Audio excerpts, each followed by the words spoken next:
UDFിനെ സംബന്ധിച്ച് ഏറ്റവും സുരക്ഷിതമായ മണ്ഡലമാണ് കോഴിക്കോട് ജില്ലയിലെ കൊടുവള്ളി നിയമസഭാ മണ്ഡലം. എന്നാൽ കൊടുവള്ളിയുടെ മണ്ണിൽ UDFിനെ വിറപ്പിച്ച ഒരു ചരിത്രമുണ്ട് LDFിന്.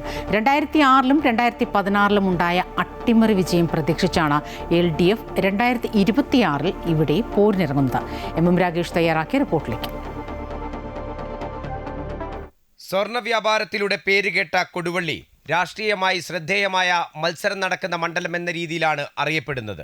1957 മുതൽ 2001 വരെ UDFിന്റെ അപ്രമാദിത്യമുള്ള മണ്ഡലം 2006-ലാണ് ആദ്യമായി കൈവിടുന്നത്.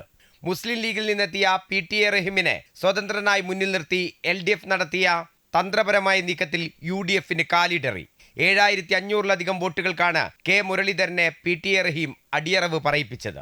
പക്ഷേ 2011-ൽ VM ഉമ്മറിലൂടെ 16552 വോട്ടുകളുടെ ഭൂരിപക്ഷത്തിൽ വീണ്ടും UDF മണ്ഡലം തിരിച്ചുപിടിച്ചു. 2016 എത്തിയപ്പോൾ വീണ്ടും മണ്ഡലത്തിൽ LDFിന്റെ ചെക്ക്. 2006-ന്റെ തനിയാവർത്തനം. ലീഗിൽ നിന്നും സ്വതന്ത്രനായി കൊണ്ടുവന്ന കാരാട്ട് റസാക്കിലൂടെ MA റസാക്കിനെതിരെ 573 വോട്ടുകൾക്ക് LDFിന് ജയം. ഇത്തവണ മുസ്ലിം യൂത്ത് ലീഗിന്റെ സംസ്ഥാന നേതാവ് PK ഫിറോസാണ് സ്ഥാനാർത്ഥിയെന്നത് UDF ക്യാമ്പിന് ആത്മവിശ്വാസം നൽകുന്നുണ്ട്. എൻ്റെ ഒരു നാട് തന്നെയാണ്. ഞാൻ പഠിച്ചു വളർന്നൊരു പ്രദേശമാണ്. ആ പ്രദേശത്തൊരു ജനപ്രതിനിധിയാവാൻ അവസരം കിട്ടുക എന്ന് പറയുന്നത് തീർച്ചയായിട്ടും സന്തോഷമുള്ള കാര്യമാണ്. പിന്നെ ഞങ്ങളെ സംബന്ധിച്ചിടത്തോളം പ്രത്യേകിച്ച് പാർട്ടിയുടെ ഒരുപാട് മുതിർന്ന നേതാക്കന്മാർ, വളരെ പ്രഗത്ഭരായിട്ടുള്ള നേതാക്കന്മാർ ജനപ്രതിയായിട്ടുള്ള ഒരു മണ്ഡലം കൂടിയാണ്. അഹമ്മദ് സാഹിബ് മുതൽ ഏറ്റവും ഒടുവിൽ ഡോക്ടർ MK മുനീർ വരെയുള്ള ഒരു നിര പരിശോധിച്ചാൽ വളരെ പ്രഗത്ഭരായിട്ടുള്ള ആളുകൾ. അപ്പോൾ അവരുടെ ഒരു പിന്മുറക്കാരൻ എന്ന രീതിയിലൊരു യുവ ജനപ്രതിനിധിയായി പാർട്ടി മത്സരിക്കാൻ അവസരം നൽകുക എന്ന് പറയുന്നത് വ്യക്തിപരമായി വളരെയധികം സന്തോഷമുള്ളൊരു കാര്യമാണ്. UDF ക്യാമ്പിലെ നീക്കങ്ങൾ സസൂക്ഷ്മം നിരീക്ഷിച്ച CPM വീണ്ടും സ്വതന്ത്രനെയാണ് അവതരിപ്പിക്കുന്നത്. സീറ്റ് അധികം ചോദിച്ച RJDയിൽ നിന്നുമുള്ള നേതാവ് സലീം മടവൂരാണ് LDF സ്വതന്ത്ര സ്ഥാനാർത്ഥി. കാന്തപുരം വിഭാഗത്തിന്റെ പിന്തുണയും നാട്ടുകാരൻ എന്ന പരിഗണനയും തുണയ്ക്കുമെന്ന പ്രതീക്ഷയിലാണ് LDF ക്യാമ്പ്. 20 വർഷത്തിൻ്റെ ഇടയ്ക്ക് എന്നെ ഒരാവശ്യത്തിന് പാതിരാത്രി വിളിച്ചിട്ട്, രാത്രി 10 മണിക്കും രാവിലെ 6 മണിക്കും പകലുണ്ടാവും കേട്ടോ, ആ സമയത്ത് എന്നെ മൊബൈൽ ഫോൺ വിളിച്ചിട്ട് ഞാൻ എടുക്കാതിരിക്കുകയോ അല്ലെങ്കിൽ സ്വിച്ച് ഓഫ് ആക്കി വെക്കുകയോ സൈലൻ്റ് ആക്കി വെക്കുകയോ ഒന്നും ചെയ്തിട്ടില്ല.